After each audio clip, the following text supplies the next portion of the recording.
KBS 1라디오 본격 시사 토크쇼 최영일의 시사본부. 안녕하십니까. 최영일의 시사본부 시작합니다. 우리 시간으로는 어젯밤 스페인 마드리드 나토 정상회의에서요, 한미일 정상회담이 있었고, 윤석열 대통령이 국제무대에서 처음으로 연설을 했습니다. 한미일 3국 회담에 대해서는 5년 만에 삼각안보협력을 복원했다, 또 강화했다, 이런 평가가 나오고 있고요. 윤 대통령은 한미일 공조가 세계 평화의 중심축으로 자리매김하기를 기대하면서 북한의 비핵화 대응, 북한 도발에 대한 강력한 대응을 역설했습니다. 그런데요, 나토 밖에서는 이 중국이 강력한 반발을 이어가고 있습니다. 이 신냉전 체제가 가속화되는 상황에서 이번 나토 정상회의가 어떻게 작용할 것인가, 기대와 우려가 교차하는 상황입니다. 한편 이 국내 정치는요, 딱 요즘 날씨 같습니다. 이 이준석 대표는 어제 포항을 찾아 윤 대통령이 거리를 두고 있다, 이런 보도 관련해서 윤핵관을 비판했고요. 또 오늘 아침 이 대표의 비서실장을 맡았던 박성민 의원 사임을 했습니다. 그 배경에도 지금 관심이 모아지고 있습니다. 이 집권당 당대표와 친윤그룹의 갈등, 대통령 해외 순방 중 최고조에 달하는 것 같은데요. 이래도 될까요?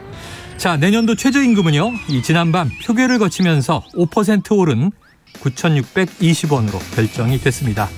월 201만 원 선의 최저임금이 살만한 수준이냐, 아니면 이게 힘든 생계선상이냐 하는 것은 내년도 경제 상황과 맞물리게 되겠죠. 경제 위기의 터널을 잘 통과해야 하는 중요한 이유입니다. 비가 많이 내립니다. 피해 잘 대비하시고 안전이 무엇보다 최우선입니다. 최영일의 시사본부 출발합니다.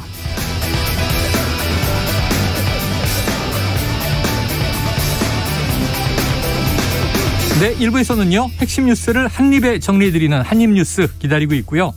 오늘 10분 인터뷰, 최재형 국민의힘 혁신위원장이 구상하는 보수정당의 혁신 방향에 대해서 직접 들어보겠습니다.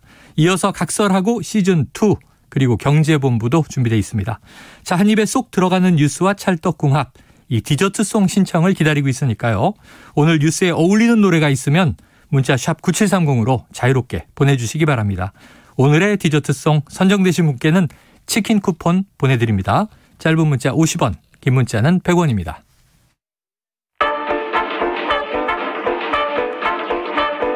최영일의 시사본부 한입뉴스.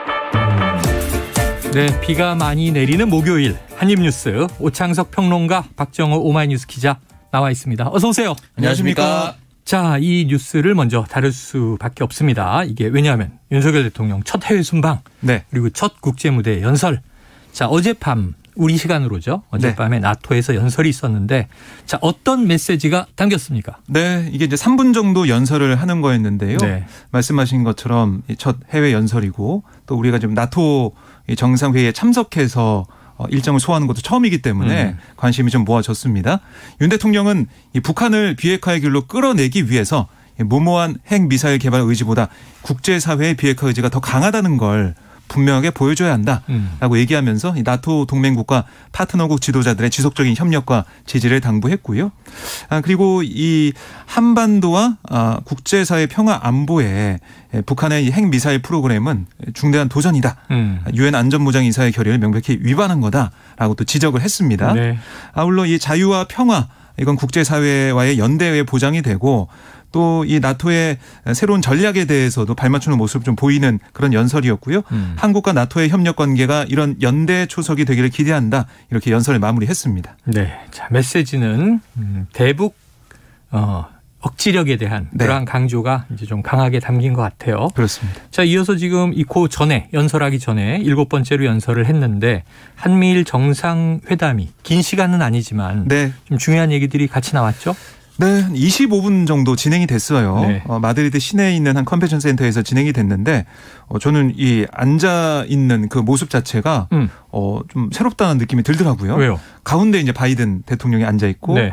우리가 볼 때 왼쪽에 윤석열 대통령, 오른쪽에 기시다 총리가 앉아 있어가지고 정말 이 삼각 공조를 하는 느낌, 각이선 느낌이 좀 들더라고요. 테이블이 이렇게 삼각형은 아니에요? 삼각형은 네, 아니었고. 아니구나. 예, 이렇게 디귿자라고 할 수 있겠죠. 디귿자. 네.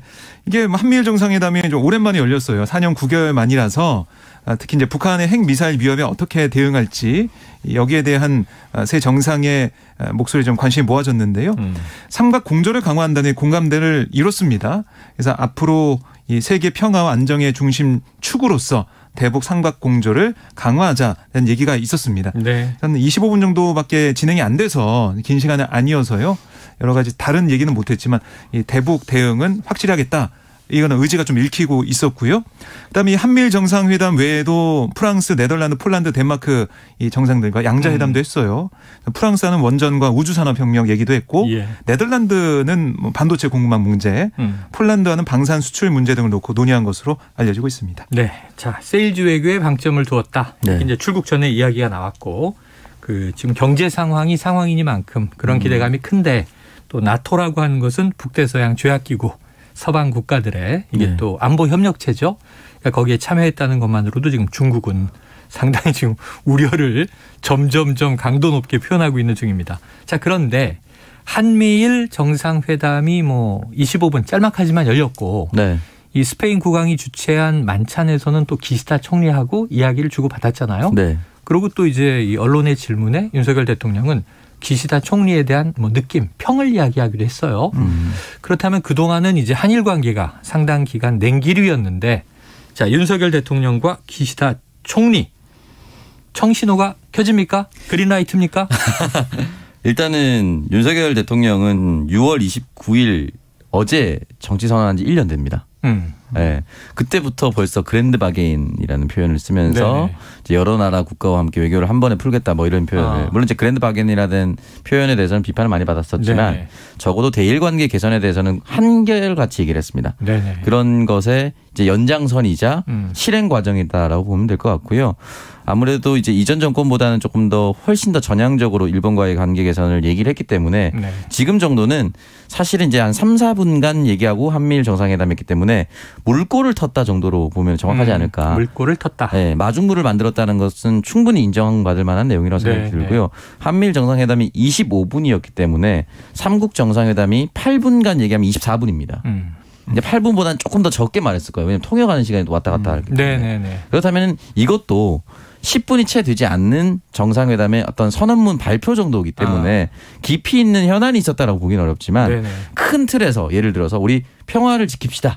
한반도에 핵 절대 없어요. 뭐 이런 것들 정도 얘기를 나눈 자리였기 때문에 그 큰 틀에서 합의를 하면 앞으로 세부 사항을 정리하는 데는 더 빠르게 진전이 될 수 있다는 생각이 들고 네네. 다만 이제 일본에서 7월에 이제 참여한 선거가 있습니다.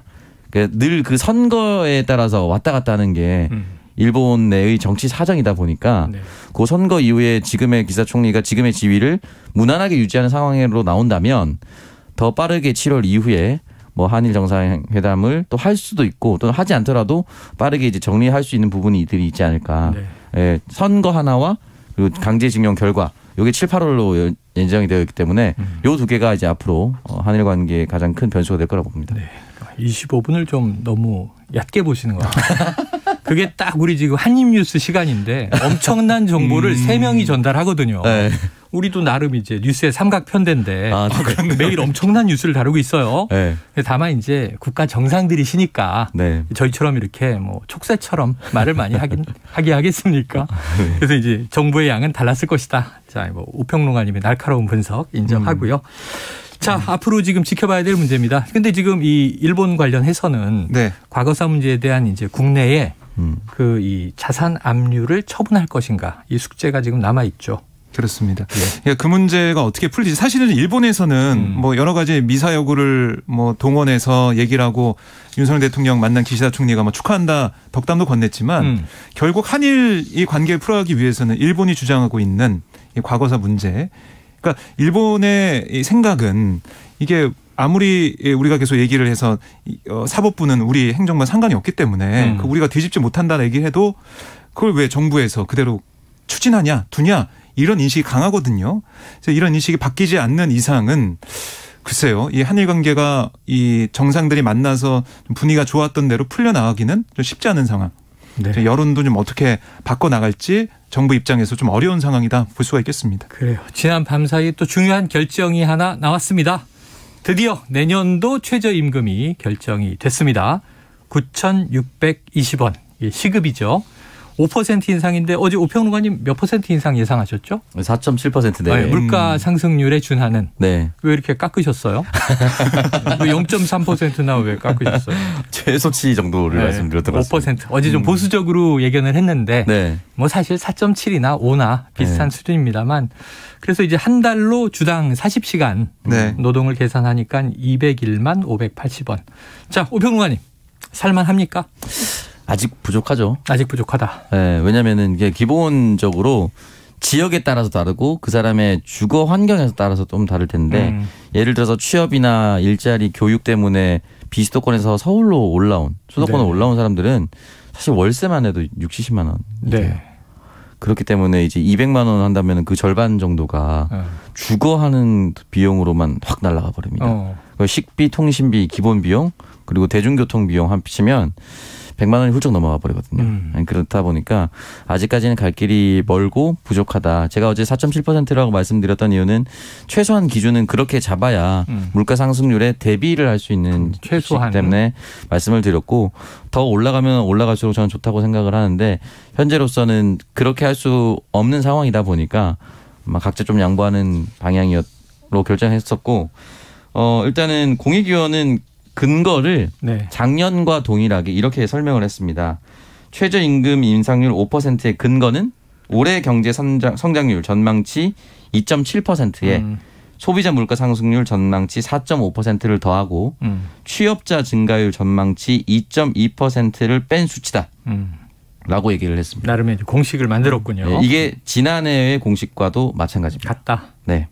자, 이 공익위원은 이제 정부 측 위원입니다. 네. 사용자 재계 쪽에 이제 위원이 있고 노동계 위원이 있는데 항상 양쪽은 해결이 잘 안 나고 네. 공익위원들이 이제 절충안을 네. 내면 이쪽으로 이제 좀 쏠려서 결정되는데 자 보통은 이제 밀당하고요 한쪽이 막 뛰쳐나가기도 하고 네. 회의가 파행되고 늘 이제 법정 시한을 넘겼는데 이번에는 법정 시한을 지킨 거죠. 네, 8년 만에 지키게 된 8년 거예요. 만에. 근데 뭐 표결 과정에서 이 민주노총 쪽 근로자 위원들은 표결에 참여하지 않았고 뛰쳐나갔습니다. 말씀하신 표결을 대로. 했죠. 네. 그리고 이 사용자 측, 이 경영계 쪽 위원들도 이 투표를 할 때는 또 자리에서 이석을 했어요. 그래서 기권으로 처리가 됐었는데 네. 어쨌든 다 노동계 노사 양측이 좀 불만이 있어요. 그렇죠. 노동계에서는 아니 물가가 얼마나 올랐는데 커피값만 해도 거의 10% 넘게 다 올랐잖아요, 사실은. 뭐 지금 4,000원 하던 게 4,500원 하고 이렇게 하니까. 그런데 이거 5%만 최저임금 올린다는 건 물론 이게 노사협상 통해서 올릴지는 자율적으로 결정하겠지만 그거는 실질적으로 임금이 하락하는 거다. 깎이는 거다라고 얘기를 하고 있어요. 하지만 이 회사 사측 사용자 위원 쪽에서는 무슨 소리냐. 이게 계속 올리다 보면 결국 힘들어하는 건 소상공인 자영업자다.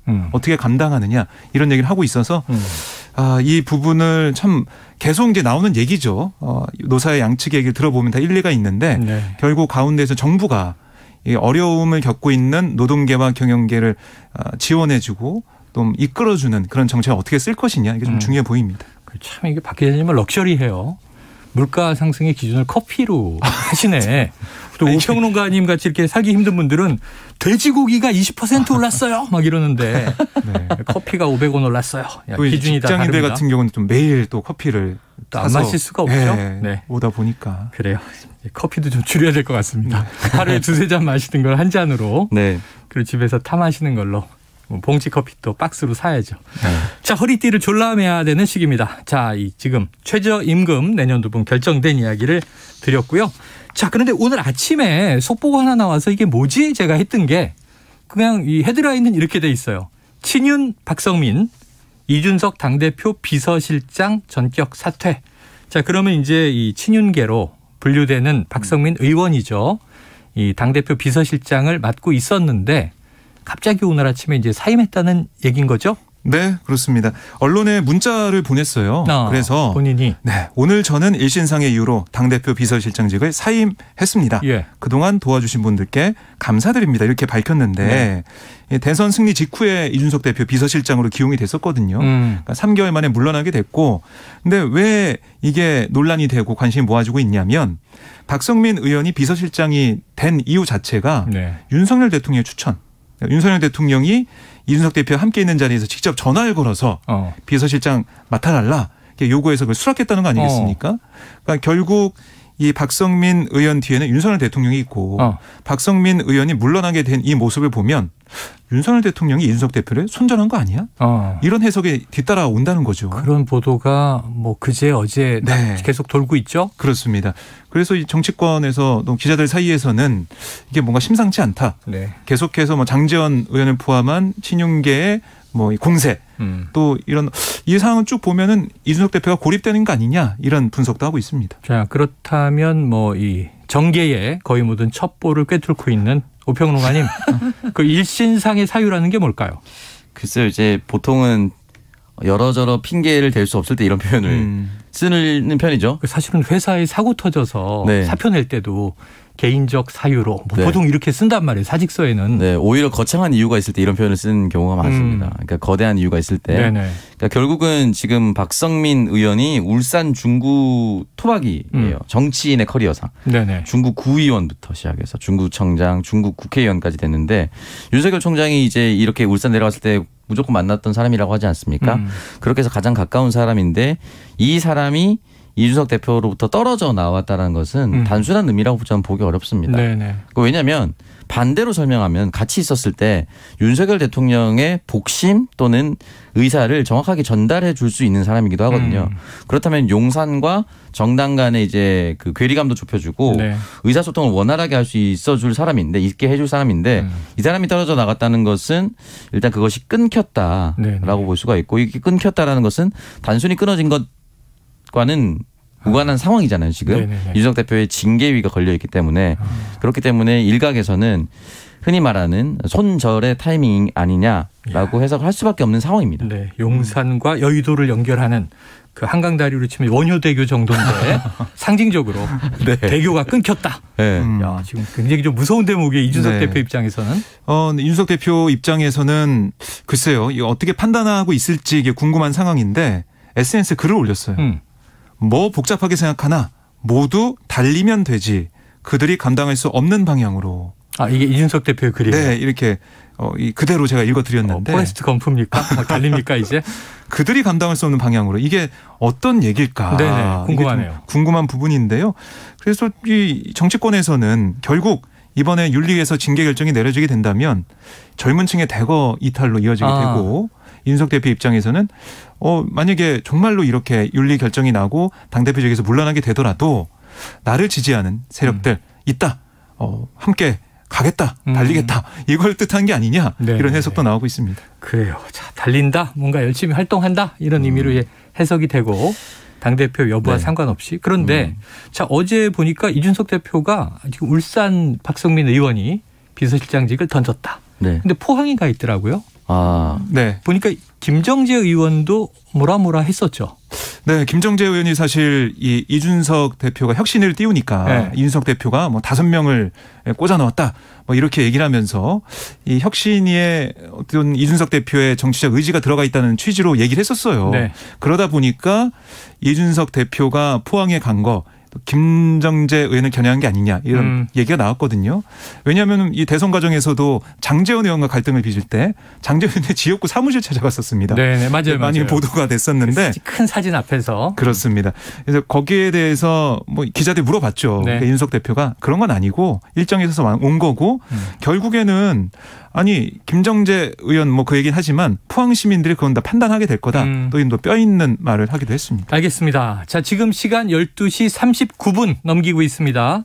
지금 오늘 오전에 서울을 비롯한 중부지방에는 폭우가 쏟아졌는데요. 지금도 비가 내리는 지역들이 있고 비 피해 없도록 모두 조심하셔야 할 텐데 이 시각 전국 날씨를 좀 알아보고 가겠습니다. 자, 기상청에 송소진 씨 나와주세요.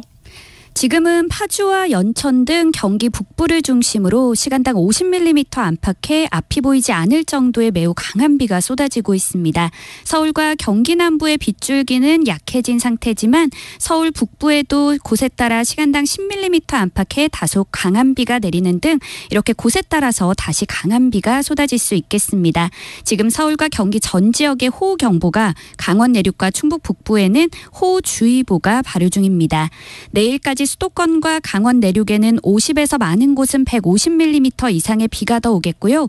충청도와 남부지방은 오늘 밤까지 10에서 70mm 정도의 비가 더 내릴 전망입니다. 중부지방은 매우 많은 비가 내리면서 지반이 약해져 있습니다. 지금 중부지방에는 산사태 위기경보 주의 단계가 발령 중인 곳이 많은 만큼 각별히 주의를 하셔야겠습니다. 현재 서울의 기온은 23.1도, 어제부터 지금까지 158mm의 비가 내렸습니다. 날씨 정보였습니다. 이어서 이 시각 교통 상황을 KBS 교통정보센터 임초희 씨가 전해드립니다. 네, 이 시각 교통정보입니다. 먼저 서울 시내 동부간선도로는 양방향으로 1시간 전부터 통행 재개가 됐습니다. 도심 쪽으로는 창동교부터 중랑교까지 밀리기 시작했고요. 내부순환도로 역시 성수 분기점 쪽으로 모든 길 지나실 수 있게 됐습니다. 동부간선도로 통행 재개로 북부간선도로 정체도 점차 해소되고 있습니다. 도심 쪽으로는 신내부터 하월고까지만 밀리고요. 반대 구리 쪽은 월릉분기점 1차로에서 사고가 났습니다. 조심해서 지나시기 바랍니다. 올림픽대로 공항 쪽으로는 영동대교부터 동작대교 쪽으로 제속도 못 내는데요. 동작대교 부근 4차로엔 고장난 차가 있으니까요. 주의해서 지나시고요. 잠실 쪽으로는 행주대교부터 성산대교까지 지금도 정체입니다. 30분 정도 걸리고요. 그리고 팔당댐 방류량이 늘어나면서 한강대교 수위가 상승했습니다. 이 영향으로 여의상료 나들목 양방향으로 진출입 램프 통제가 시작됐습니다. 이 밖에도 양재천로 하부도로와 서부간선도로 광명대교에서 서부간선 요금소 구간 잠수교는 계속 통제가 되고 있습니다. KBS 교통정보센터에서 임초희였습니다.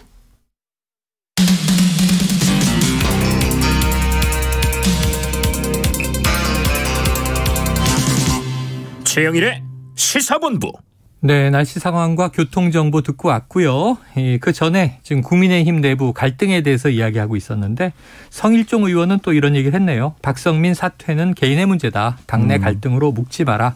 하지만 여기 계신 두 분은 다 당내 갈등으로 해석을 하고 있습니다. 네. 왜냐하면 이 나토 회의에 우리 대통령이 처음 참석한 중차대한 해외 순방 시기에 네. 집권당 내부에서 개인 사정이라 하더라도 이 타이밍에 전격 사퇴가 옳은가? 뭐 이런 고민들이 좀 또 드는 거죠. 이게 또 하나 더 있는 게 한기호 사무총장의 거취도 어떻게 될지 주목이 된다는 기사가 나오고 있습니다. 그래요. 그러니까 이준석 당대표 밑에 당의 모든 재무나 사무를 관장하는 사무총장이 그렇죠. 되게 중요한 자리인데 네. 한기호 사무총장이 이준석 대표가 임명했단 말이죠. 그리고 사실 이 사무총장대는 원래 권영세 의원한테 처음에 제안했다. 권영세 의원이 거절했습니다. 네.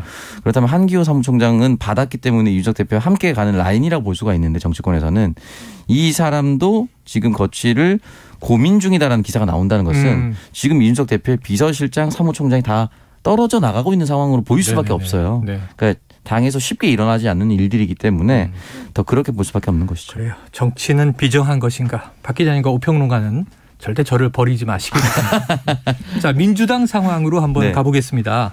지금 민주당은 이제 8월 전당대회 점점 다가오고 있는데요. 지금 뭐 이른바 친문계 네. 그룹의 86 이제 의원들이 다 불출마 이야기를 많이 했잖아요. 그러다 보니까 이제 97 세대 교체론 이야기했던 이제 70년대 이 분들이 지금 탄력을 받고 있다. 그럼 세대 교체가 좀 가시화되는 전망이에요? 네, 우선은 출마 선언이 이어지고 있어가지고요. 예. 그럴 가능성도 있다라고 볼 수가 있겠는데요. 어제 박지원 전 국정원장 이 자리에 나와서 이강, 이박. 네, 그렇습니다. 네. 그래서 어제는 강병원 의원이 출마 선언했고 젊은 리더십으로 당의 통합과 혁신을 이끌겠다라는 얘기를 했어요. 네. 그다음에 조금 전에 박용진 의원도 기자간담회를 통해서 사실상 출마 선언했는데요. 한다 그랬죠. 어대명이라는 체념. 그러니까 어차피 당대표는 이재명이라는 체념. 그걸 박용진이 가슴 뛰는 기대감으로 바꾸도록 하겠다라고 강조했습니다.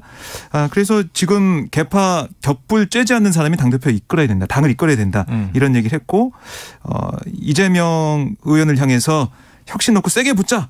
이렇게까지 얘기를 했어요. 네. 그리고 강훈식 의원 같은 경우는 이번 주 일요일에 출마 관련된 얘기를 하겠다 하고 기자한테 문자를 방금 전에 보냈습니다. 예고돼 있군요. 워낙에 계속해서 문의하는 연락이 오다 보니까 그렇게 얘기를 했고 박주민 의원도 지금 고심 중이다라고 얘기하고 있어요. 이렇게 97세대 97그룹 정치인 4명이 나오게 되면 분위기는 좀 바뀔 수 있다라는 관측도 나오고 있습니다. 어땠습니까? 어차피 당대표 이재명 의원 아니야라고 했다가 새로운 얼굴들이 등장하네. 어떻게 될지 모르는 거 아니야? 이런 얘기가 나올 수 있다는 거죠. 그동안은 주로 누가 나온다 막 이런 얘기가 무성해야 이게 이 선택의 폭이 넓어지는구나 이럴 텐데 안 나온다는 사람이 계속 보도가 되니까 누구 불출마. 저는 이런 전당대회를 좀 드물게 보거든요. 그래서 많이 나와서 보통 컷오프도 하고 추려지고 8강, 4강, 2강 이렇게 올라가야 재밌는 거잖아요. 토너먼트가. 자, 그런데 이 97세대 지금 2강, 2박이 다 97세대입니다. 그런데 또 정작 86그룹의 한 축이에요. 이인영 전 장관의 역할이 컸다. 이건 무슨 얘기예요? 이인영 장관이 이제 출마하려고 하는 이제 흔히 말하는 97그룹 묶여 있는 사람들을 의원실로 불러서 서로 다독이면서 이 시대를 열었으면 좋겠다라고 격려해 줬다. 뭐 이런 기사가 나왔다라고 하더라고요. 네네네. 그리고 이제 이인영 의원은 불출마하고 이 사람들에게 뭐 응원을 하겠다. 이런 이제 기사인 것인데 글쎄요, 뭐 이인영 의원이 그렇게 윤허해 주는 것이 지금의 상황이 큰 의미가 있는 것인가? 그거 약간 비꼬는 거죠? 윤허라는 표현이 지금. 그러니까 이게 결국은 저는 정치는 특정한 그룹이 우리가 하겠습니다 해서 되는 게 아니에요. 그리고 97이라고 해서 정말 젊다고 얘기할 수가 있을까요? 이준석 대표가 지금 30대인데 굳이 그런 숫자 명칭을 붙이면 이준석 대표는 08입니다. 00년대 학번에 80년대생이에요.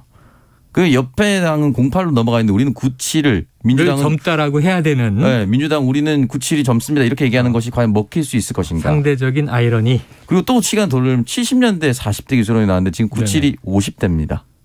강병호는 52세, 만으로 50세. 네네. 뭐 그렇게 돼 있거든요. 71년생만 돼도 이 97그룹으로 우리는 부르는데 이분들은 50대죠. 그러니까 이제 이 부분에 있어서는 결국은 이제 저는 이렇게 숫자 명칭으로 그룹하기보다는 자신의 비전과 담론 어젠다로서 그 붙는 것이 맞고 누구 찾아가서 이렇게 합니다라고 도와주십시오. 얘기하는 거는 정말 정치권 바깥에 있는 현역이 아닌 고문급. 문희상 고문, 이해찬 고문 이러면 저는 상관없다고 봅니다. 조언을 구합니다. 지금 위기입니다. 어떻게 헤쳐나가야 되겠습니까? 이러면 뭐 상관없는데 당내 같이 당대표 출마군에 있었던 사람한테 갑자기 찾아가서 이렇게 한다는 거는 물론 이제 어느 정도 정치권에서 쇼잉은 필요하나 86의 가장 큰 핵심적인 사람한테 찾아가서 이런 얘기를 들었다는 것은 결국 뒤에 민주당이 아닌 중도에서 보기에는 뒤에 결국 86이 있었네? 라고도 볼 수 있는 겁니다. 다음에 이인영 전 장관의 입장을 저희가 따로 들어보겠습니다. 저 없을 때 불러주시죠. 오평론가 지금 윤허라는 표현을 쓰면서 윤허라고 했는데 자, 그 정도의 이제 급이 되느냐? 굳이 이런 허락이 필요하냐? 지금 그랬어요. 그러면서 지금 20대 박지원 전 위원장을 미는 거죠? 아닙니다. 아닙니다. 모든 사람이 담론과 50대도 어젠다. 젊지 않다. 지금. 네, 그러니까 모든 사람이 새로운 담론과 어젠다 가지면 전 연령과 무관하다는 말씀드리고 싶습니다. 그런데 지금 강병원 의원 지금 이제 출마 의지를 밝혔는데 선동열은 며칠 쉬고 나와야 한다. 야, 옛날 최동원 선동열 이 선수들 이름. 왜 이거 무슨 뜻이에요?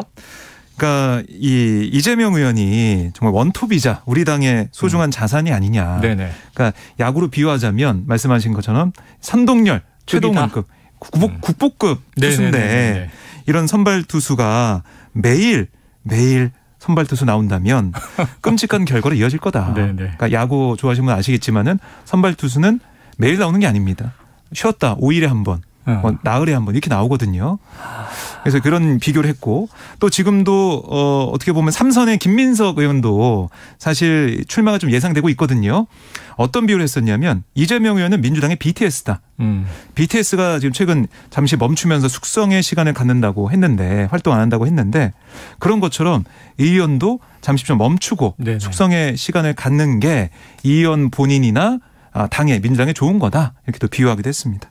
요즘에 선발 투수들은 이게 체력 관리하고 잘 케어를 하는 편인데 선동열 최동원 시절에는요 매일 나와가지고 사실 연투의 상징이었어요. 영화를 보면 엄지손톱이 깨졌는데 본드로 붙이고 공을 던져요. 깜짝 놀랄 얘기죠. 요즘 같은 진짜 말도 안 되는 얘기입니다. 그래서 너무 옛날 분들의 이름을 끌어들여서 네. 이때는 매일 출전했다. 네. 아이고. 이게 여기서 비운가? 그나마 김민석 의원이 더 젊은 겁니다. 아, 네. 그렇네요. 발언을 봤을 때 BTS가 나왔어요. 지금 선동열 비유할 거면은 사실은 뭐 국내에서 뭐 구창모, 원태인 뭐 이렇게 이름 나와야 돼요. 안우진, 양현종 정도 이렇게 이름이 나와야 되는데 선동열을 이 보세요. 지금 발언은 BTS로 비유한 게 굳이 따지면 맞아요. 네. 김민석 의원을 미는 거죠? 아닙니다.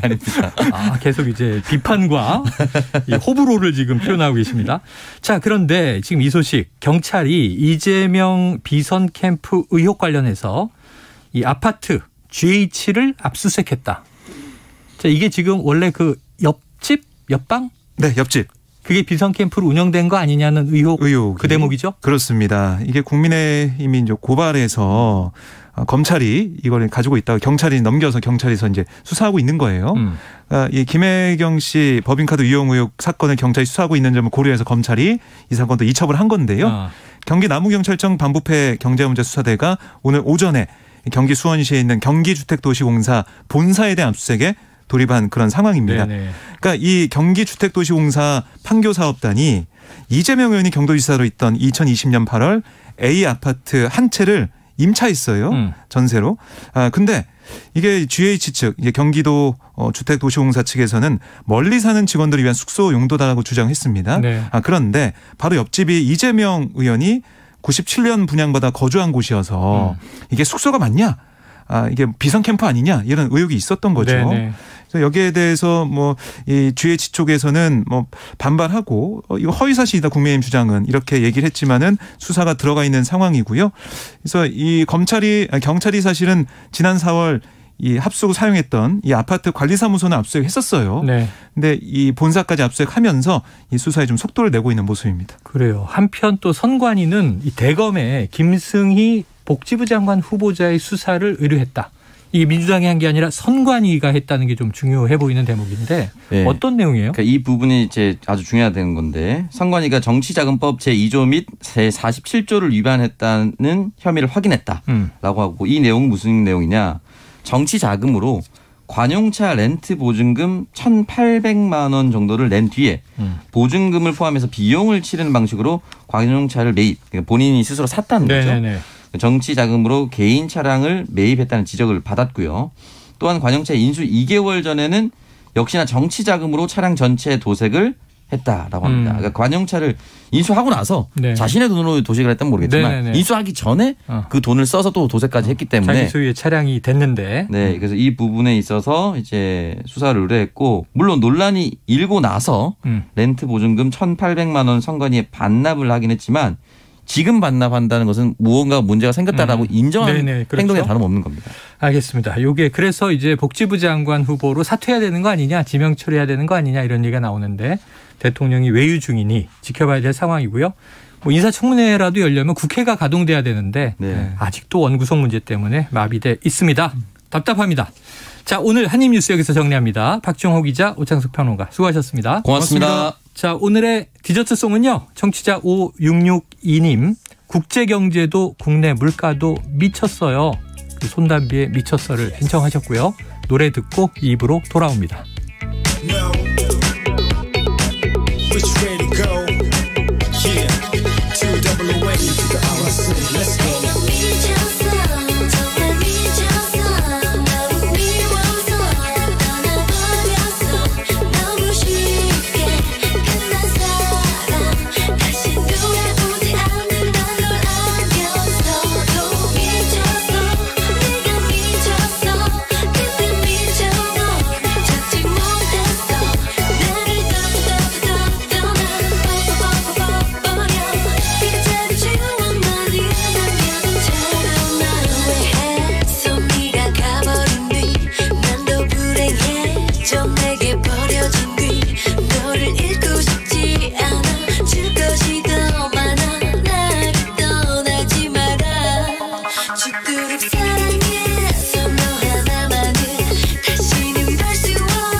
안녕하세요. 바른말 고운말입니다. 일상 언어 생활에서 바둑과 관련된 용어가 종종 사용되고 있습니다. 그래서 오늘은 그중 몇 가지 말씀드리려고 하는데요. 먼저 초읽기라는 표현이 있습니다. 바둑에서 초읽기는 제한 시간을 다 소비하기 전에 계시원이 남은 시간을 초 단위로 알려주는 일을 뜻합니다. 또 이 말은 어떤 일이 시간상 급박한 상태를 비유적으로 이르기도 하는데요. 오랫동안 추진되어 온 두 기업 간의 합병이 초읽기에 들어갔다처럼 표현합니다. 또 이번 인사는 구조조정을 위한 포석이라는 것이 중론이다. 이 예문에서 포석은 앞날을 위해 미리 손을 써 준비함을 뜻하고요. 바둑에서는 중반전에 유리하도록 초반에 중요한 자리를 찾아서 돌을 버려놓는 일을 의미합니다. 그리고 바둑에서 패착은 그 자리에 돌을 놓는 바람에 결국 그 판에서 지게 된 나쁜 수를 가리킵니다. 우리 일상에서도 패착이라는 표현을 쓸 수 있는데 예를 들어 뒤늦게 사업에 뛰어든 것이 패착이었다라고 하면 이때는 결정적인 잘못을 뜻할 수 있습니다. 스스로 한 행동이 결국은 자신에게 불리한 결과를 가져오게 될 때 보통 자충수를 두다란 표현도 쓰는데요. 자충수 역시 원래 바둑 용어고요. 자기가 놓은 돌로 자기의 수를 줄여 도리어 손해가 되는 수를 가리킵니다. 바른말 고운말 아나운서 변희영이었습니다.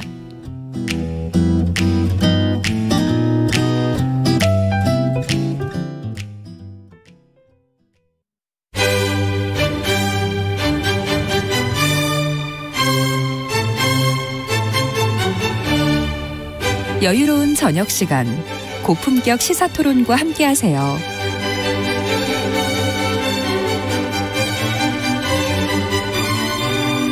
평일 저녁 7시 20분 KBS 열린 토론 정준희 교수와 함께합니다.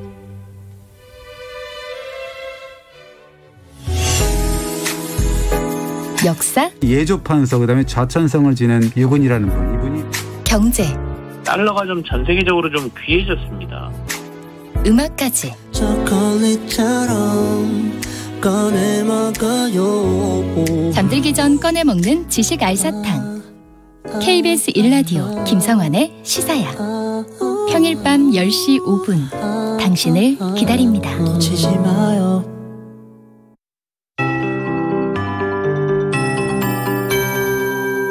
KBS 58분 날씨. 현재 경기도 파주와 동두천, 연천에는 천둥, 번개를 동반한 시간당 60mm 안팎의 폭우가 쏟아지고 있습니다. 서울 도봉과 강북, 은평 등 서울 북부 지역에도 20mm 안팎의 장대비가 내리고 있는 상태입니다. 이렇게 지금은 강하게 발달한 비구름이 경기 북부와 서울 북부에 영향을 주고 있고요. 지금 빗줄기가 약한 그 밖에 서울과 경기 남부, 강원 영서에도 다시 강한 비가 쏟아질 수 있어 각별한 주의가 필요합니다. 내일까지 수도권과 강원 내륙에는 50에서 많은 곳은 150mm 이상의 집중호우가 예상되고요. 충청도와 남부지방은 오늘 밤까지 10에서 70mm 정도의 비가 더 오겠습니다. 중부지방은 매우 많은 비가 내리면서 지반이 약해져 있습니다. 지금 중부지방에 산사태 위기경보 주의 단계가 발령 중인 곳이 많은 만큼 각별히 주의하시기 바랍니다. 한편 지금 대구와 경북에는 폭염경보가, 그 밖에 남부지방과 충청도, 강원 남부에는 폭염주의보가 발효 중입니다. 오늘 낮 기온이 대구 34도, 광주 32도, 대전 30도, 서울 26도까지 오르겠고요. 당분간 폭염과 열대야는 계속 이어질 전망입니다.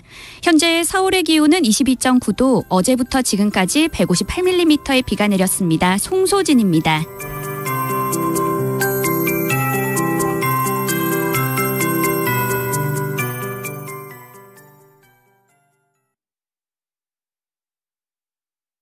정성을 다하는 국민의 방송 KBS가 한시를 알려드립니다. AM 711kHz, FM 97.3MHz, KBS 1라디오입니다. HLKA.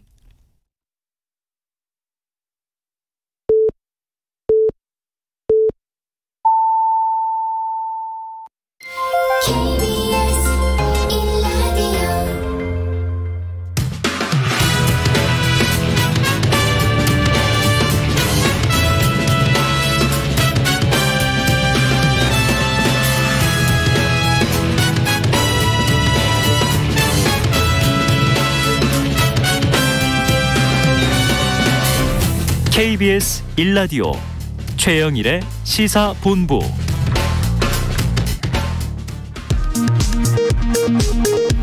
이 시각 라디오 정보센터 뉴스입니다.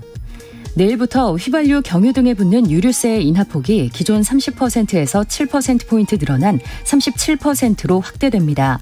승용차에 대한 개별 소비세 인하 기간도 올해 말까지 연장됩니다. 또 생애 최초 주택 구입자에 대한 주택담보대출 비율 상한이 80%로 완화됩니다. 정부는 이와 같은 내용의 2022년 하반기부터 이렇게 달라집니다 책자를 발간했습니다. 지난달 은행권 가계대출 금리가 4.14%를 기록해 8년 4개월 만에 최고치를 기록했습니다. 한국은행 자료를 보면 예금은행의 신규 취급액 기준 전체 대출금리는 3.68%로 전달보다 0.11%포인트 올랐습니다. 경찰이 전남 완도 앞바다에서 숨진 채 발견된 조윤아 양 일가족 3명의 정확한 사망 원인을 밝히기 위해 1차 부검을 진행한 결과 사인 불명으로 나왔습니다. 경찰은 정확한 사인 파악을 위해 정밀 검사를 의뢰했으며 최종 결과가 나오려면 한 달가량이 걸릴 것으로 보입니다. 높은 수익을 보장한다며 종목 추천 계약을 유도하는 유사 투자자문 서비스, 속칭 주식 리딩방 피해가 2배 가까이 늘어난 것으로 조사됐습니다. 한국소비자원은 계약 해지 시 녹취와 문자 등 입증 자료를 남겨 분쟁에 대비하라고 권고했습니다. 지금까지 라디오 정보센터 조진주였습니다.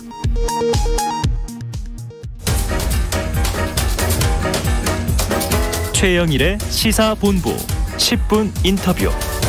네, 화제 이슈를 콕 짚어보는 10분 인터뷰 시간입니다. 국민의힘 혁신위원회가 곡절 끝에 출범을 했죠. 자, 15명의 혁신위원들이 모여서 의견 나눴고요. 혁신 방향에 대한 고민도 함께 했다고 합니다. 자, 앞으로 국민의힘 어떤 혁신을 이뤄낼지 직접 들어보는 시간 마련했는데요. 자, 국민의힘 최재형 혁신위원장을 연결해 보겠습니다.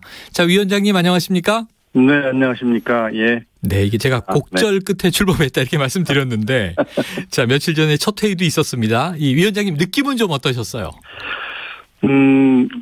뭐 곡절 끝에라고 말씀하시는데 네. 예, 사실 예상치 못했던 여러 가지 그 당내 좀 의견들이 많이 나왔습니다. 네네.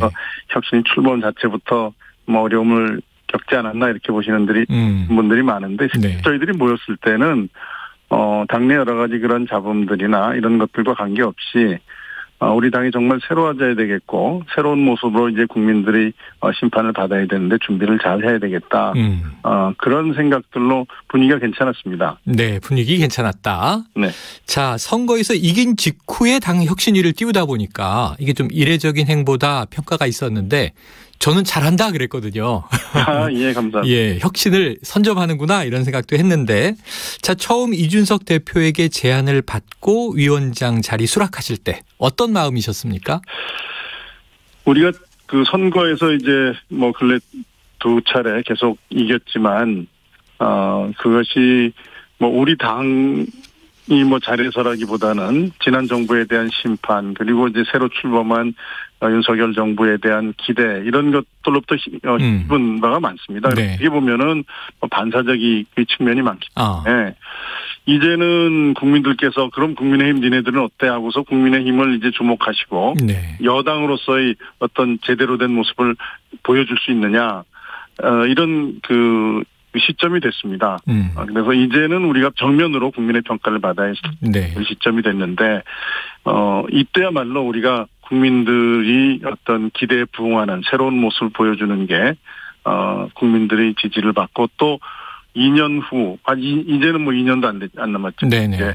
총선이요. 총선에서 적어도 과반의 지지를 받아야만 윤석열 정부가 성공적으로 국정 수행을 하는데 우리가 뒷받침을 해줄 수 있는 거 아니겠습니까? 네. 이런 측면에서 봤을 때 이제 우리 당이 정말 새로워져야 되겠고 그러한 혁신의 시점이 바로 지금이다. 일찍 출발하는 게 좋겠다. 네. 뭐 이런 생각을 가지고 혁신의 어떤 취지와 시기에 대한 공감이 있었습니다. 그래서 제가 위원장을 맡겠다고 수락했죠. 처음에는 사실은 제가 당내 사정을 그렇게 속속들이 알지 못했는데 과연 할 수 있을까 하는 그런 두려움도 있었습니다만 또 나름대로 저에게 거는 기대에 대해서 대표가 이야기하는 것도 있었고 그래서 일단은 어렵지만 한번 해보겠다고 수락을 했죠. 자, 그래서 처음에 제가 잘한다 이렇게 평가하고 말씀드렸는데 곡절이 시작된 것이 오히려 내부의 공격이었어요. 이게 출범 전부터 이준석 대표 사조직 아니냐 이런 이제 비판들이 나오면서 좀 혁신위 활동에도 부담이 될 수 있었을 것 같은데 어떠십니까? 일단 혁신위원들의 명단이 이제 전부 다 이제 공개된 이후에까지 사조직이다 이렇게 말씀하시는 분들은 없을 거라고 저는 생각을 합니다. 네네.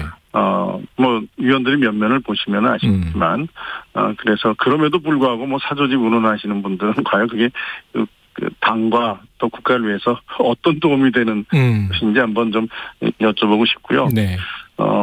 지금 현재 저희들이 생각하고 있는 것들은 어떤 정파나 개인의 유불리에 관계없이 정말 우리 당이 보수정당으로서 책임 있는 여당으로서 어떤 모습을 갖춰야 되겠느냐.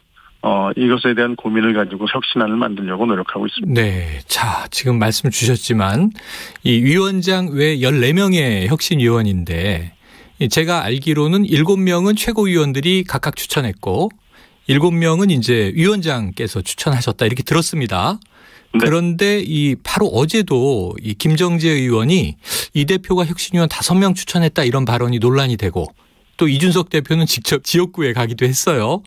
이거 좀 혁신위의 동력을 좀 꺾으려는 시도로 보십니까? 왜 이럴까요? 제가 의도적으로 사실이 아닌 발언을 했다라고까지 말씀드리기는 어렵습니다. 그럼 김정재 의원 본인이 이제 그런 발언한 직후에 저한테 전화를 해서 본인이 사실관계를 잘못 알고 얘기해서 미안하다 이렇게 얘기를 하셨고요. 오해를 푸셨군요, 그 사이에.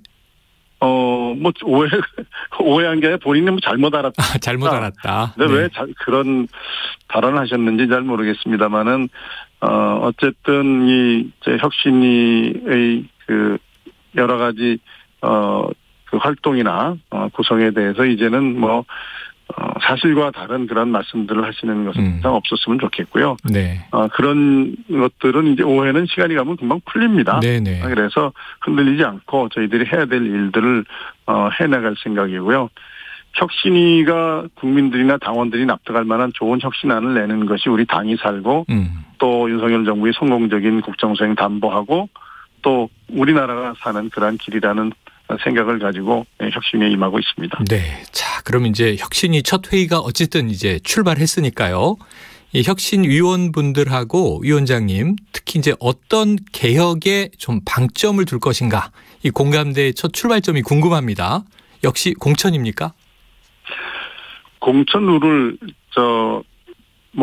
정비하기 위해서 혁신위를 출범시켰다라는 것은 그거는 적어도 제가 보는 관점에서는 사실과 조금 차이가 있고요. 네네.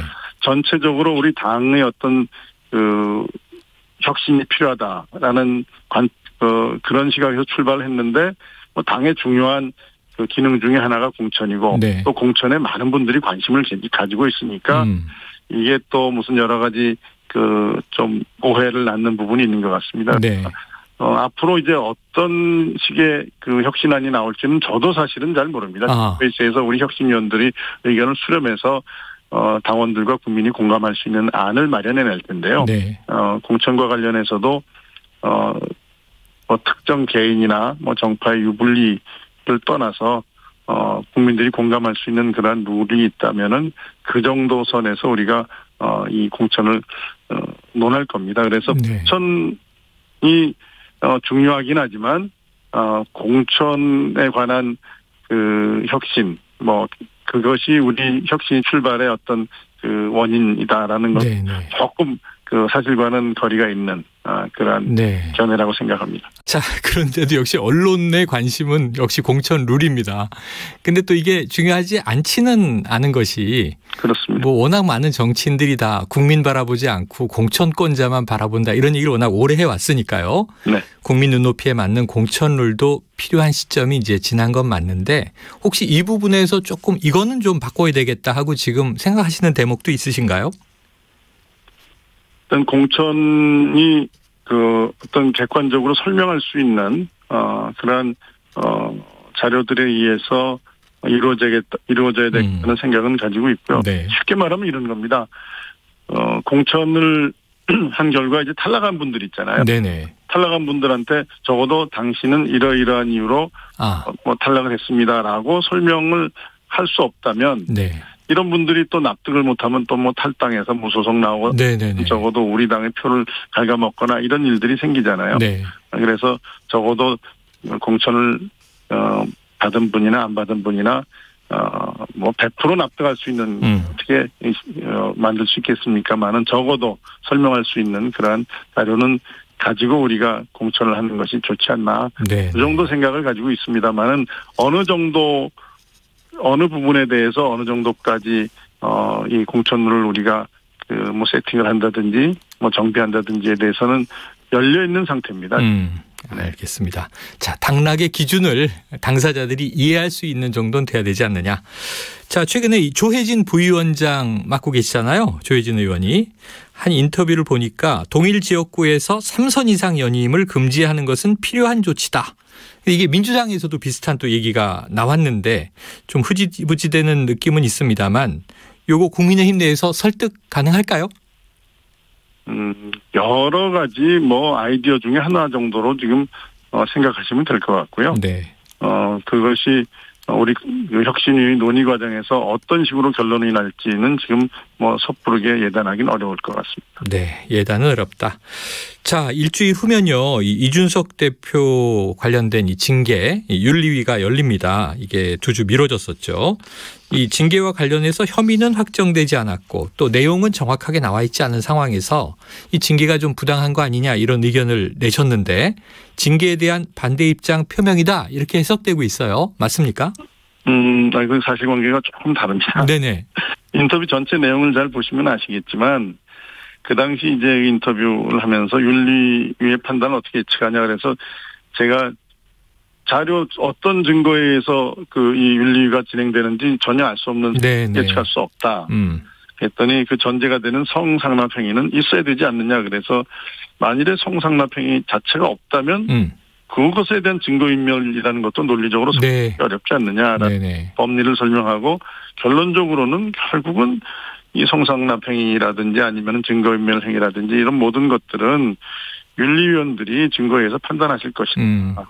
이렇게 제가 아주 원론적인 말씀을 드리는데 그게 어떻게 징계에 반대하는 것처럼 저는 뭐 이준석 대표를 옹호하는 것처럼 그렇게 해석이 되는지 저도 이해가 안 되는데요.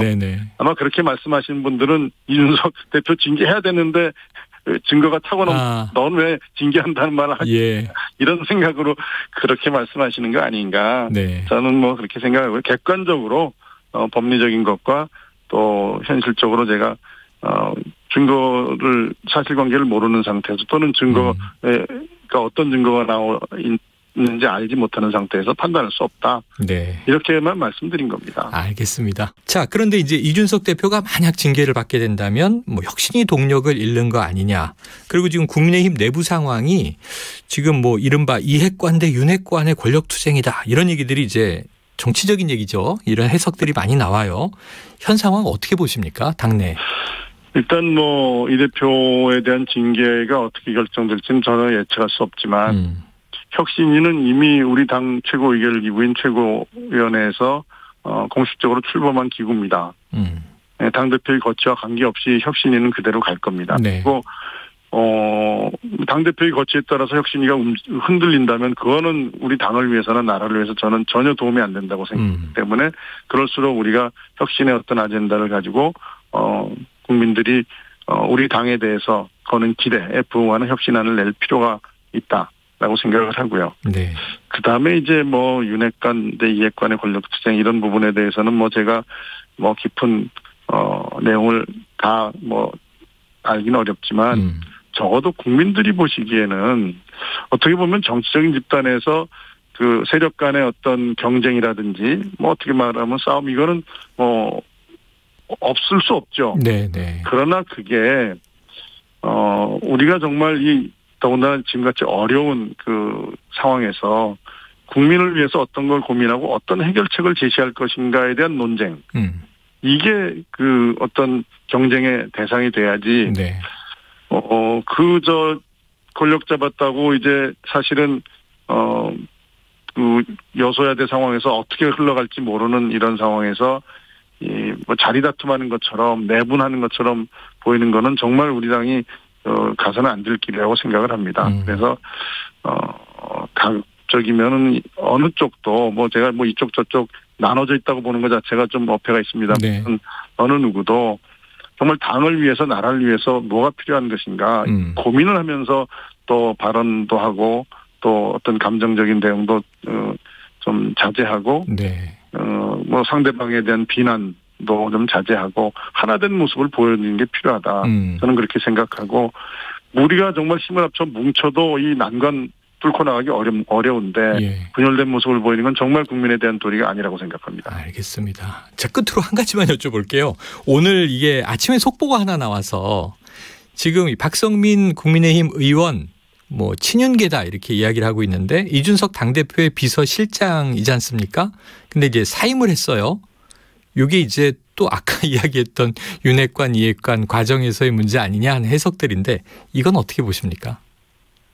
제가 박 의원께서 사임하신 그 내용은 간단히 뭐 일신상의 사유로 했다라고만 해서 그것을 자세한 그 심정을 제가 알기 어렵습니다. 그래서 제가 언급할 만한 일은 아니라고 생각하고요. 네. 이런 것들이 어떤 당내 어떤 갈등을 더 악화시키는 방향으로 비화되지 않고 갈등이 좀 가라앉고 어떤 형태로든지 이게 빨리 가라앉아서 국민들이 우리 국민의힘에 대한 어떤 기대나 희망에 어긋나지 않는 그런 모습을 빨리 좀 회복했으면 좋겠습니다. 네, 알겠습니다. 여기까지 이야기 듣고 마무리할게요. 오늘 말씀 고맙습니다. 네, 감사합니다. 예, 지금까지 최재형 국민의힘 혁신위원장이었습니다.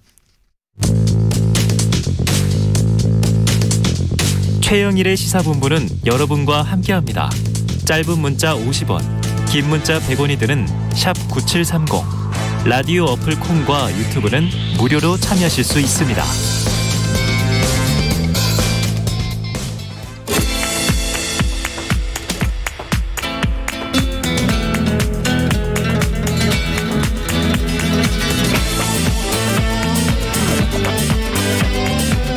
네, 정치권의 허심탄회한 속내를 들여다보는 시간이죠.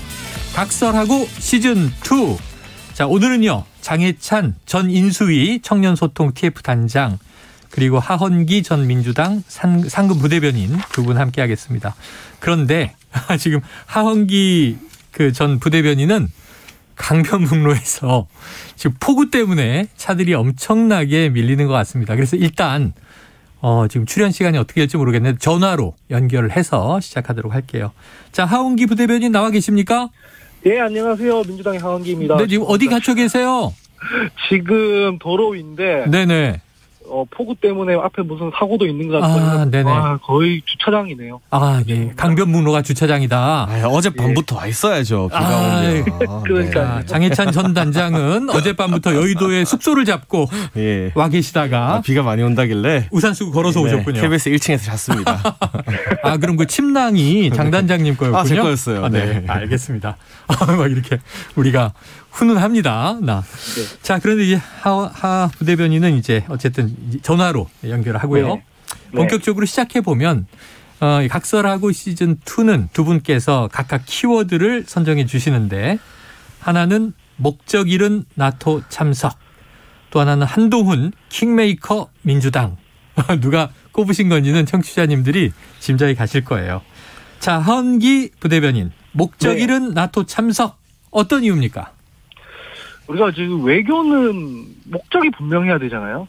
그 외교라는 거는 이념이 아니라 보통 국익 성취를 위해 하는 건데 그러려면 전략이 있어야 되지 않겠습니까? 네. 근데 이번 나토 참석에는 어떤 전략으로 어떤 국익 성취를 위해 참석했는지를 알 수가 없다 이런 생각에서 꼽았고요. 애초에 정부가 윤 대통령의 G7 참석을 위해서 외교 라인을 총동원했다고 하는데 초청을 결국 못 받았다고 하더라고요. 네.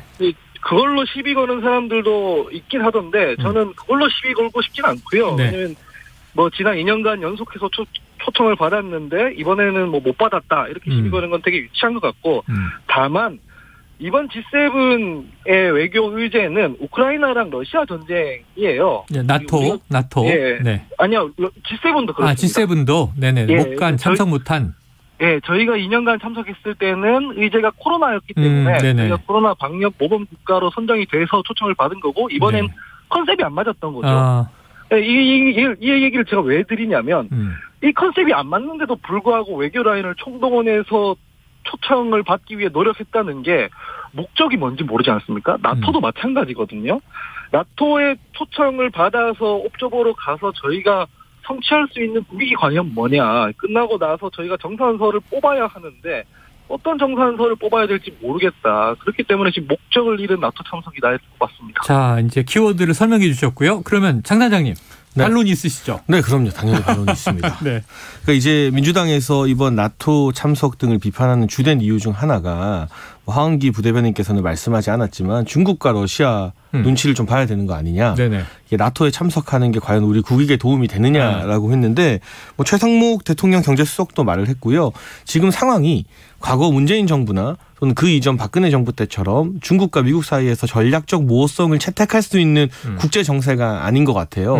우리 입장에서는 뭐 마음에 안 드는 일일 수도 있겠지만 신냉전이라는 단어도 종종 등장하고 네네. 있지 않습니까? 또 러시아 우크라이나 전쟁으로 인해서 이 같은 신냉전 질서가 좀 가속화되고 있는 모양인데 여기에 우리가 한미동맹뿐만이 아니라 자유민주주의의 가치를 공고해야 하는 가치연대에서 역할을 하고 목소리를 제대로 내지 않으면 굉장히 어정쩡해질 수 있다. 네. 그래서 오히려 미국이나 서방 국가로부터도 제대로 된 지원이나 뭐 연대를 하지 못하고 그렇다고 중국과 러시아로부터 우리가 미국을 아예 도외시하고 그쪽과 손을 잡을 수도 없는 노릇이잖아요. 근데 저는 이번 나토 방문에서 윤석열 정부가 문재인 정부도 문재인 정부지만 박근혜 정부의 외교 실패를 좀 많이 참고했던 것 같아요. 그러니까 박근혜 정부에서 초창기에 굉장히 의아할 정도로 친중 드라이버를 많이 걸었거든요. 네네. 미국이 반대했는데 전승절 기념행사에도 참석했습니다. 열병식도 있었죠. 그 이후에 결국 중국을 통한 어떤 북한과의 유화 정책 잘 풀리지 않자 또 뒤늦게 사드 배치하면서 오히려 중국에 더 큰 반발을 불러온 게 사드 사태였어요.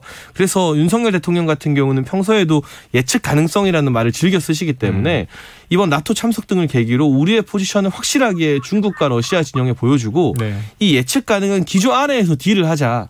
협상력을 오히려 더 높이는 그런 지렛대로 삼겠다라는 의지가 보이는 것이기 때문에 국제사회에서 대한민국이 이 경제 수준에 걸맞는 역할을 하는 것과 함께 이 신냉전 질서에서 어느 편에 설지 좀 명확히 하는 그런 의미가 있는 행사였다고 봅니다. 그래요. 자, 장 사장님 얘기는 국제 정세와 환경이 지난 정부, 역대 정부와는 많이 달라졌다. 선택할 수밖에 없는 상황 아니냐. 거기서 이제 예측 가능성을 높인 것이다. 자, 그런데 이제 구체적인 좀 디테일로 들어가 보겠습니다. 일정이죠. 윤석열 대통령의 이제 현지 일정이 핀란드 대통령과 만남이 처음에는 이게 좀 불발됐다. 서로 복잡한 일정이 꼬였다. 그런데 이제 총리를 대신 만났어요. 그리고 나토 사무총장과의 만남은 이제 무기한 연기가 됐고, 요거 이제 다시 추진된다고는 하는데 지켜봐야 되고요. 좀 대통령 일정이 이렇게 삐걱거린 것은 이 의전과 행사 준비가 부족했던 것이냐, 아니면 어쩔 수 없는 상황이냐. 하부 대변인 어떻게 보십니까? 사실상 뭐 외교 결례를 좀 당하고 있죠. 바이든 대통령이 뭐 노르고 악수 같은 것들 포함해서 원래 14개 일정을 잡혀 있다가 줄줄이 취소되는 것, 이런 것들은 외교적 결례에 해당하는 걸 텐데 아마 외교부 실무자들이 혹은 대통령실 외교 쪽 실무자들이 의전과 일정에 대한 거를 어떻게 챙겼는지를 한번 점검해 봐야 할 텐데, 근데 사실상 저희 입장에서는 이런 일이 있을 수 있다고 저는 생각해요. 왜냐면은 이게 냉대받을 수 없는 게 저희가 여기서 할 수 있는 말이 별로 없습니다. 아까도 말씀드렸지만 장해찬 단장은 저희가 이제 전략적 모호성을 챙기는 데는 한계가 있다 이렇게 말씀을 하시지만 본질적인 질문을 그럼 제가 이렇게 드려볼 텐데 지금 그러면 군사동맹으로서 나토는 러시아와 중국에 대해 사실상 적 또는 위협적 존재 이렇게 규정하고 있거든요. 그럼 우리는 러시아와 중국의 관계에 대해서 적 또는 위협적 존재라고 규정할 수 있습니까? 아니거든요. 사실은 지금.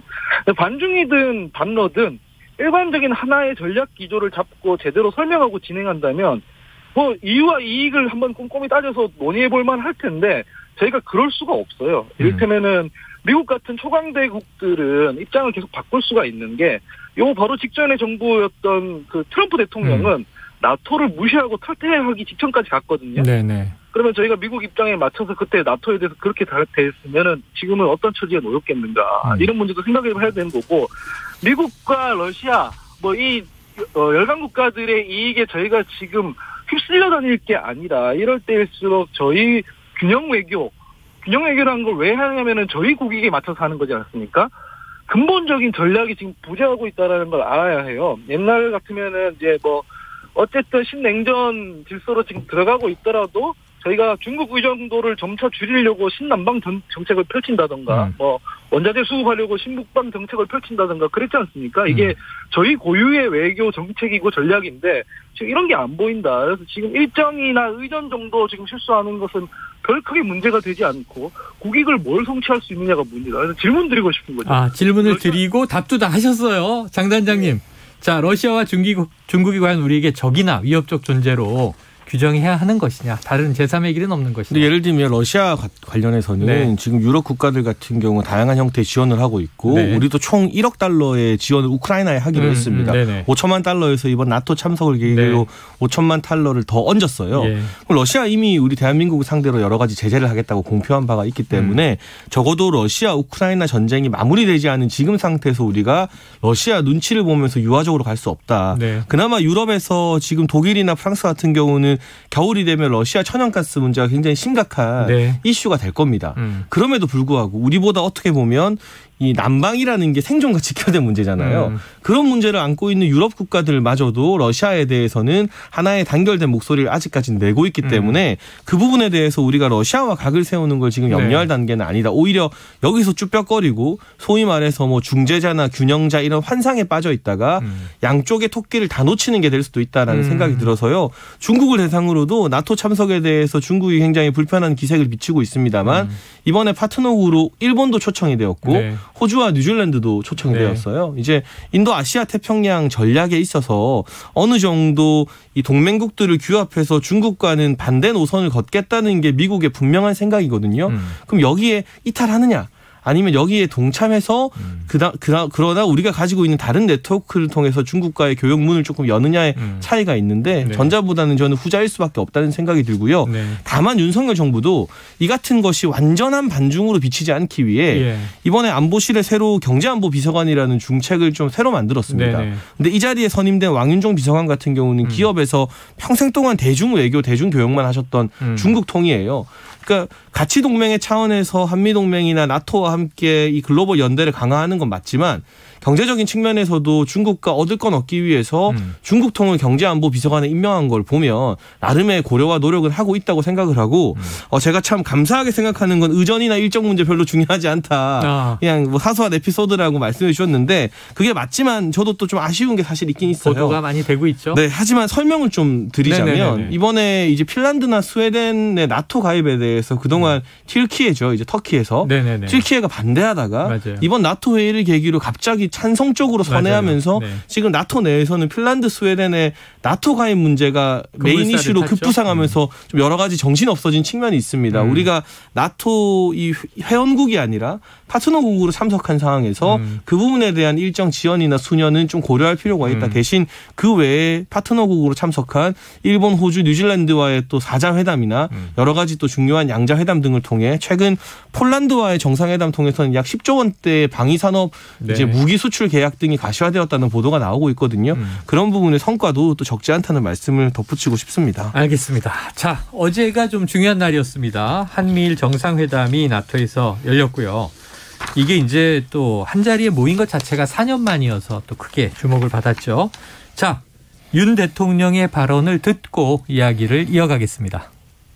북한의 핵미사일 위협이 고도화되고 국제정세의 불안정성이 커진 상황에서 한미일의 협력의 중요성은 더욱 커졌습니다. 약 5년 만에 개최된 한미일 정상회의는 지역 및 글로벌 문제 해결을 위해 삼국이 협력을 강화하고자 하는 의지를 보여주는 것입니다. 네, 자 메시지들이 나왔는데 특히 이제 윤석열 대통령이 이 기시다 총리를 향해서 러브콜을 많이 보냈다. 이런 이제 또 언급들이 있습니다. 자, 기시다 총리와 한일 현안을 풀어가고 양국의 미래 공동 이익을 발전시킬 수 있다고 저는 확신했다. 이게 확신이 굉장히 좀 강한 방점이 있는데 기시다 총리는 조금 수위 조절하면서 이제 미온적 태도였던 것 같아요. 한일 온도차가 있다 이런 대목. 자, 야당 쪽에 여쭤볼게요. 하부 대변인은 어떻게 보셨습니까? 실제로 한일 온도차는 있잖아요. 우리 모두 다 알다시피 있는 건데 글쎄요, 어제 회담이라고 하기도 조금 어려울 정도로 짧은 시간이란 점과 그 짧은 시간 대화를 나누는 중에서 또 폭력이 끼어들어요. 그래서 사실상 뭐 큰 틀에서 원론적인 얘기들 뭐 그런 얘기들 말고는 디테일한 얘기들을 할 수 있는 물리적 환경이 아니었다.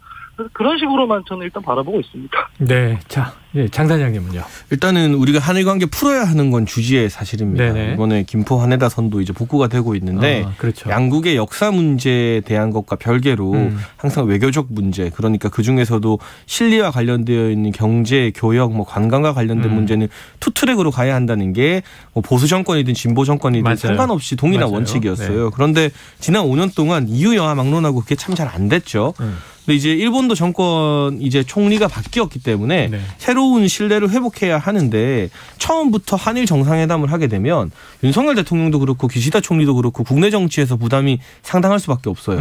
빈손으로 돌아가기도 애매하고 또 국내의 정서나 역사 문제가 해결이 안 됐는데 덜컹 다른 거 서로 양보하기도 좀 굉장히 어렵지 않습니까? 네. 그래서 오히려 이런 다자 정상회담 무대를 통해서 한미일 회담이나 아까 말한 아시아 태평양 4개국 회담 등을 통해 우선 서로 간에 좀 벽을 허물고 신뢰의 단초를 쌓아가는 게 저는 나쁘지 않은 첫 출발이다라는 생각이 들고요. 네.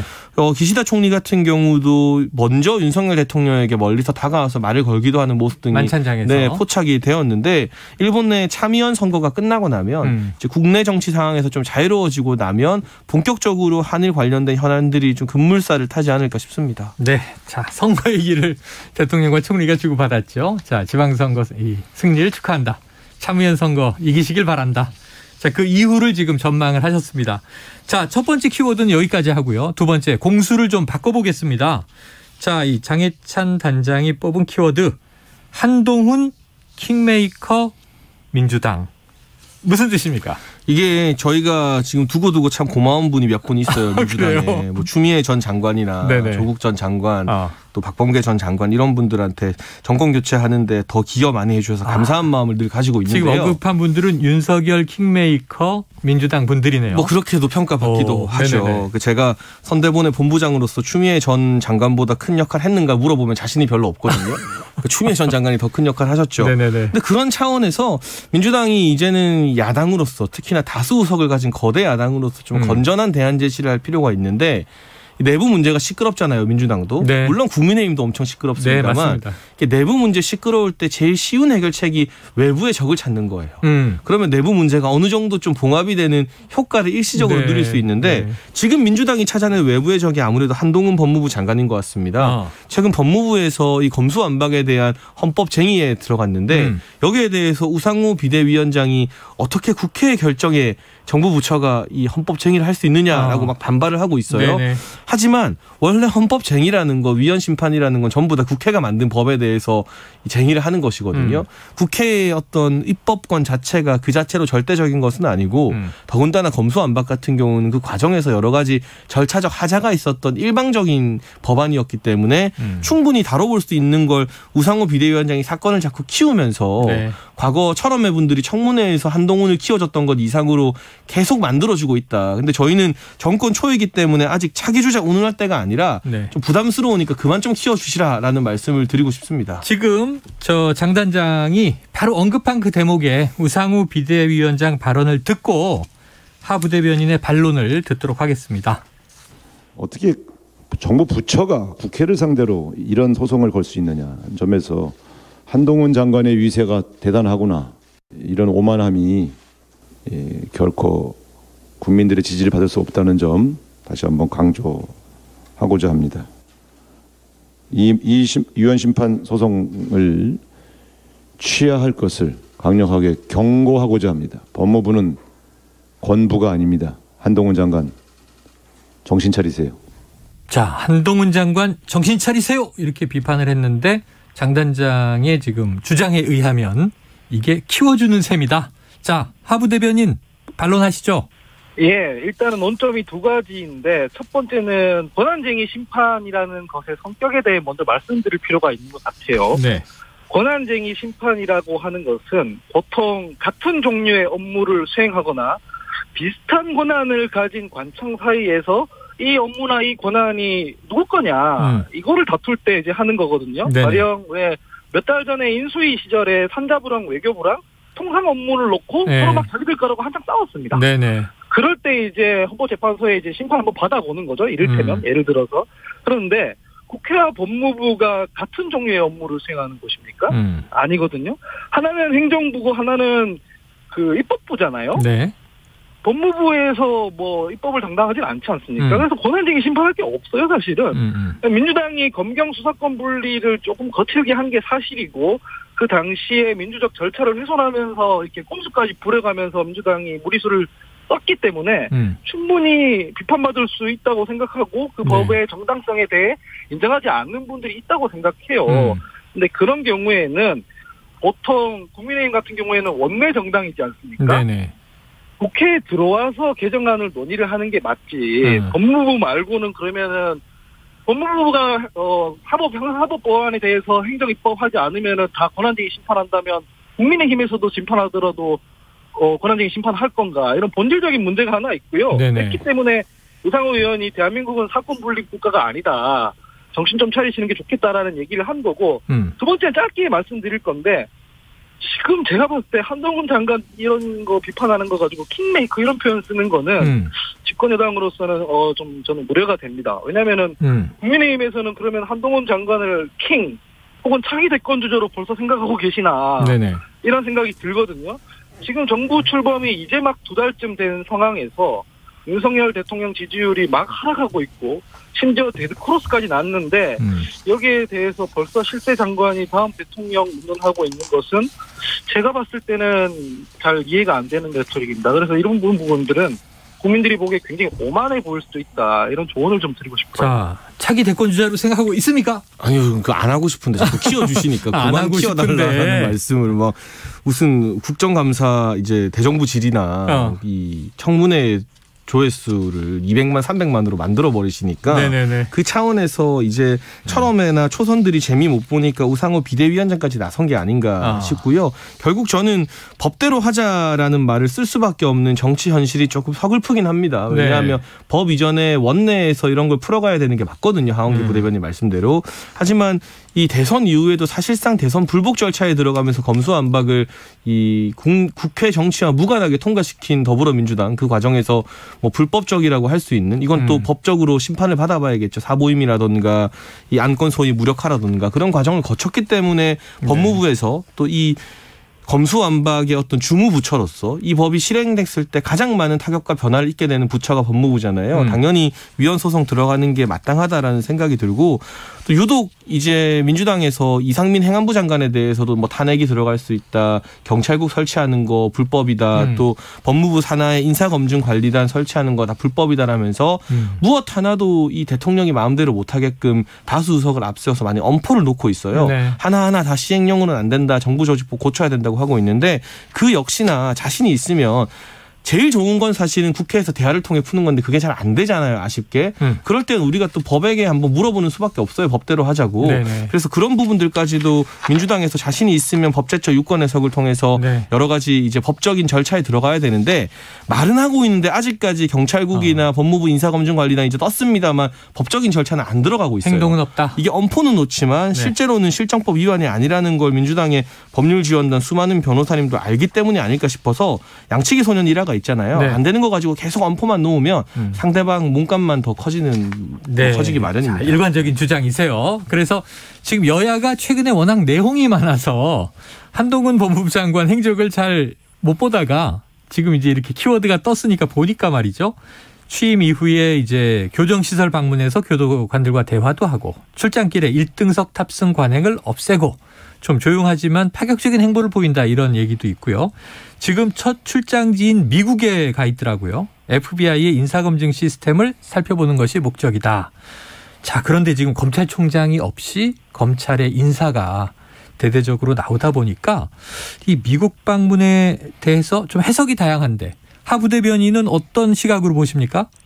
저는 사실 좀 이해가 안 되는 게 그 처음에 인사 문제에 대해서도 뭐 FBI 얘기를 많이 하지만 FBI 국장은 임기가 보장이 돼요. 임기가 보장이 돼서 지금 FBI 국장이 트럼프 때 임명된 사람이에요. 네네. 그래서 지금 윤석열 정부에서 하고 있는 인사랑 아무 상관이 없는 제도입니다. 그래서 이거는 좋은 얘기만 갖다 붙이는 거고요.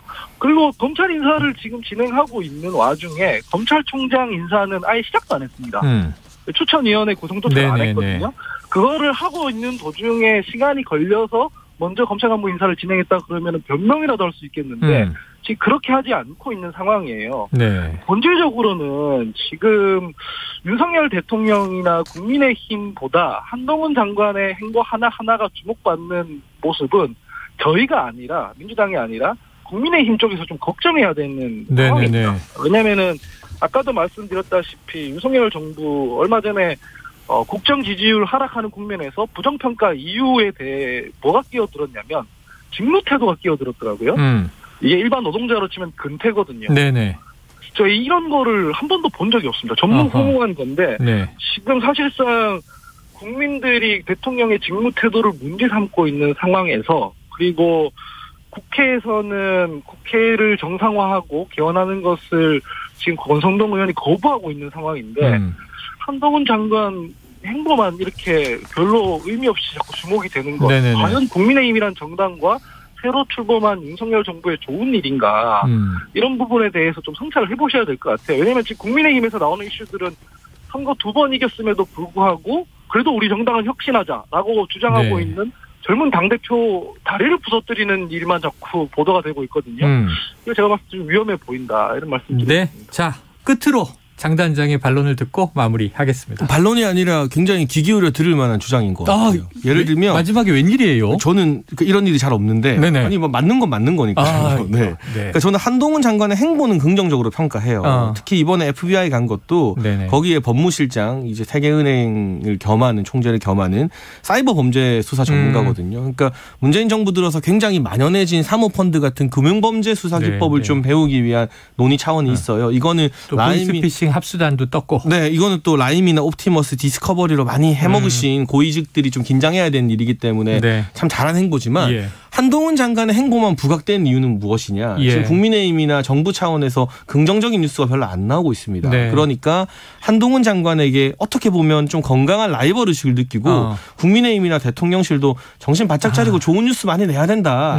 마냥 한동훈 장관만 보고 잘하고 있다 박수 칠 때가 아니다라는 부분에서는 당정이 좀 긴장감을 가져야 될 필요는 분명히 있습니다. 야, 두 분 여야 88년생 꿈나무 동갑내기 정치인들이신데 마지막에 좀 훈훈하게 마무리가 되는군요. 자, 장해찬 전 인수위 청년소통 TF단장 그리고 하헌기 전 민주당 상근부대변인 오늘 두 분 수고하셨습니다. 고맙습니다. 감사합니다. 네, 감사합니다. 예.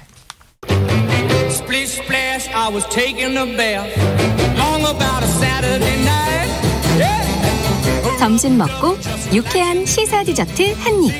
최영일의 시사본부. 네, 조금 전 한탄강 영평천에 홍수주의보가 발령됐습니다.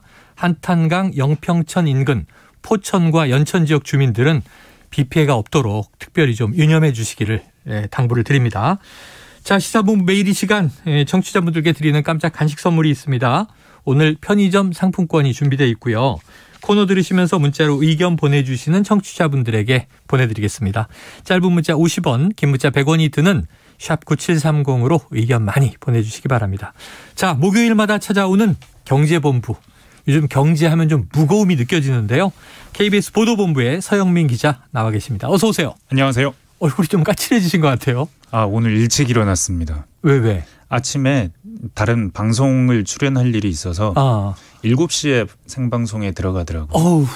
그래서 5시 좀 넘어서 일어나야 돼서. 아이고야, 조출하셨구나. 벌써 저녁 같습니다. 그때 또 막 비 쏟아지고 있었잖아요. 네. 그다음에 차를 타고 왔습니다. 너무 일찍 오니까요. 네네. 요새 운전도 조심해야 돼요. 비가 쏟아져서. 자, 그런데 첫 소식이 전기요금, 가스요금 다 오른다. 네.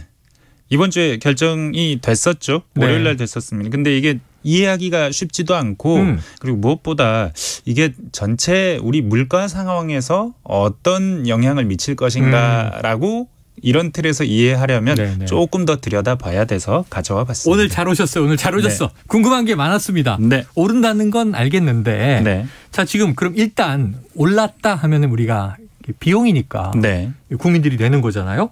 가계 부담인데 얼마나 오른 거예요? 일단 전기 요금 네. 얼마나 오르냐 했을 때 뭐 킬로와트 시당 5원을 올린다. 네네네. 이 도대체 무슨 말인지 알 수가 없죠. 와닿지가 않아요. 네. 네. 뭐 가스도 메가줄당 얼마 올린다. 네. 이렇게 말하면 뭐예요? 네. 이건 이해하기가 어렵고 이걸 그나마 이해하기 쉽게 풀어준다고 하는 것이 4인 가족 기준으로 뭐 전기 경우에는 307kWh를 한 달에 쓰는 가정 기준으로 1,500원 정도 오른다. 네네네.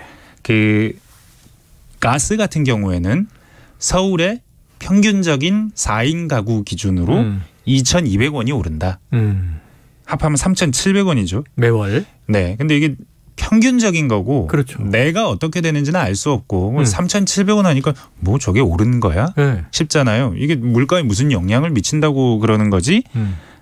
잘 안 와닿아요. 맞아요. 그래서 퍼센트로 또 한번 바꿔봤습니다. 네네네. 비율로. 네. 도시가스는 한 7%대 상승률이라고 보면 된다고 하고요.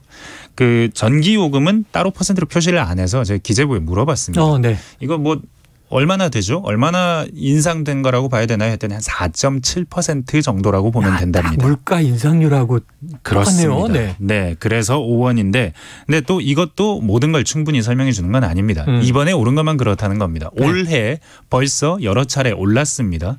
가스는 벌써 이번이 3번째 오르는 거고요. 올해만? 네. 그리고 전기는 이번이 2번째 오른 겁니다.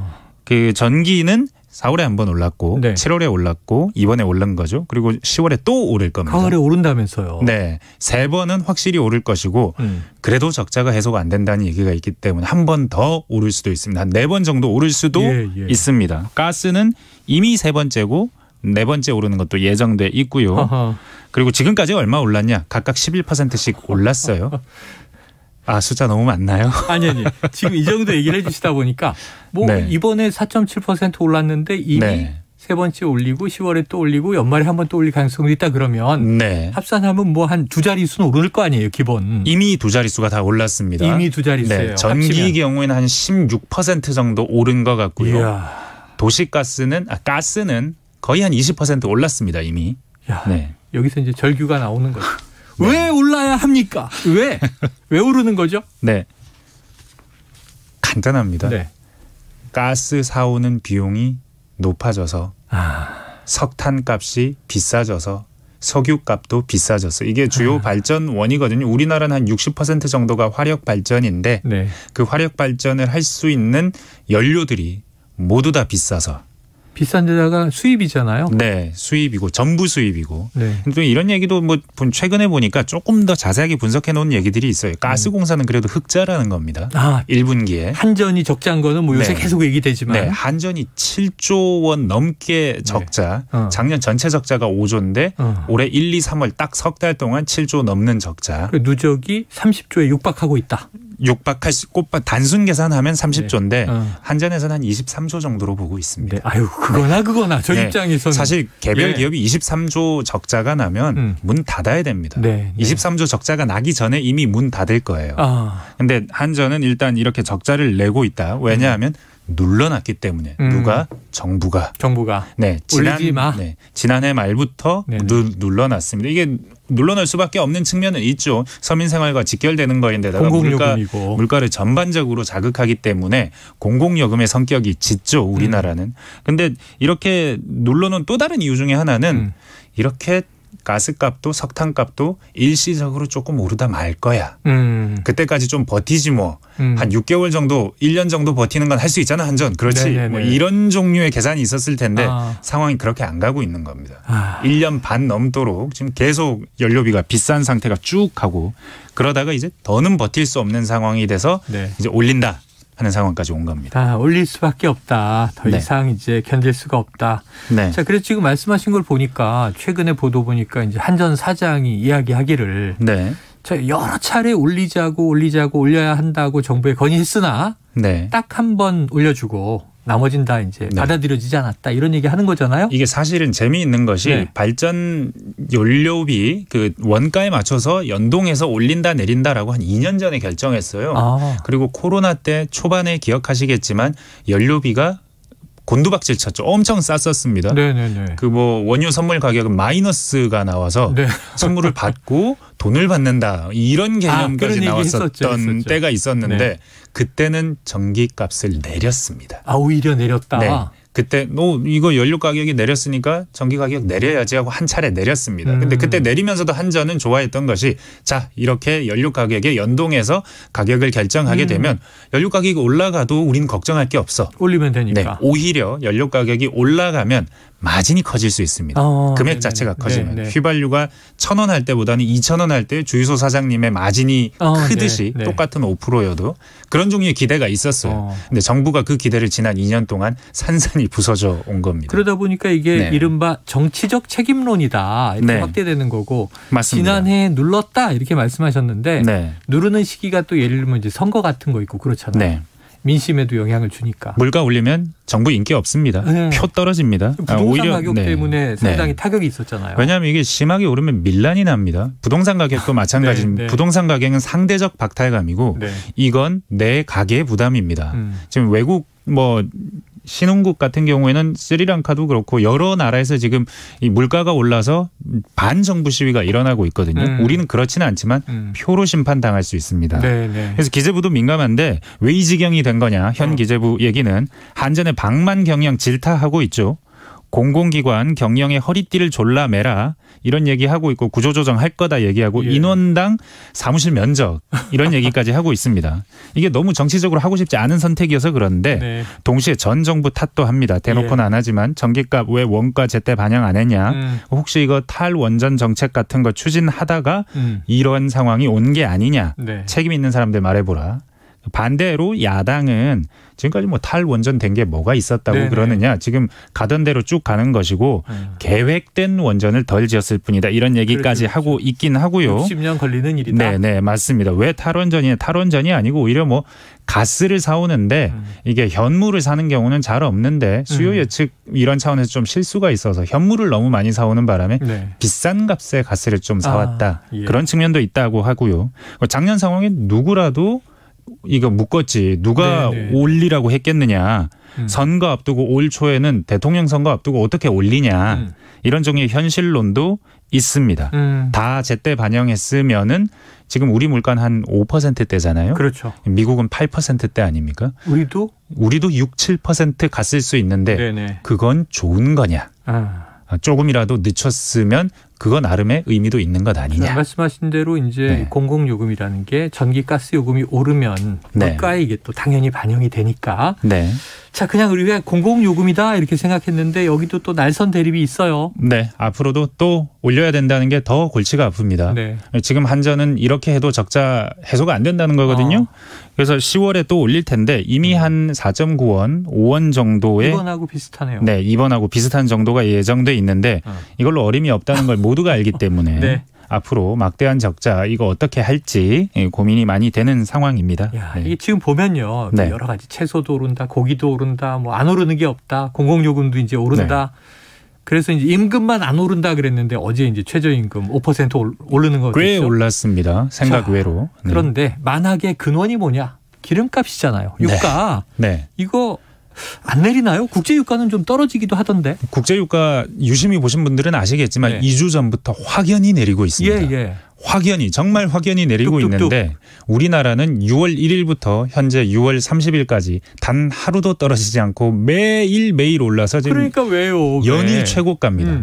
이게 탐욕 때문이냐, 기름 회사들 탐욕 때문이냐 얘기도 하는데 제가 보기에는 일단은 환율 영향이 큽니다. 국제 유가는 떨어지지만 환율이 올라가기 때문에 어느 정도 상쇄하는 측면, 또 다른 하나는 시차입니다. 주유소 사장님들이 사온 기름 다 쓸 때까지는 비싼 기름 다 쓸 때까지는 싼 기름 받아와도 안 내리는 경향이 있습니다. 지금 떨어져서 지금 산 건 앞으로 몇 주 후에 비축된 거 소진하고 이게 풀릴 때 내릴게. 네. 그 환율 문제도 있고 다음 주 아니면 그 다음 주 정도 되면 조금 내려갈 가능성은 있는데 그래도 얼마 안 내릴 겁니다. 저는 1륜차 타다가 비가 와서 4륜차를 tas는데 가다가 기름 넣어야 되거든요. 오늘 넣지 말까요? 오늘은 넣으면 안 되죠. 내일 넣으셔야죠. 유류세 추가 인하 있지 않습니까? 7월부터. 37%. 네. 오늘은 어떻게 버텨보십시오. 오늘이 6월 말이고 내일부터 7월이네요. 리터당 50원 넘게 떨어집니다. 기가 막힌 팁을 얻었습니다. 역시 알아두면 도움이 되는 KBS 보도본부 서영민 기자와 경제본부 함께했습니다. 고맙습니다. 감사합니다. 자, 오늘 간식 받으실 분 5007-0555-3929-0311-2775-6337님입니다. 자, 오늘 최영일의 시사본부 준비한 소식 다 나갔습니다. 저는 내일 금요일 12시 20분에 다시 돌아오겠습니다. 비 피해 정말 오늘 내일 조심하시고요. 청취해 주신 여러분 고맙습니다.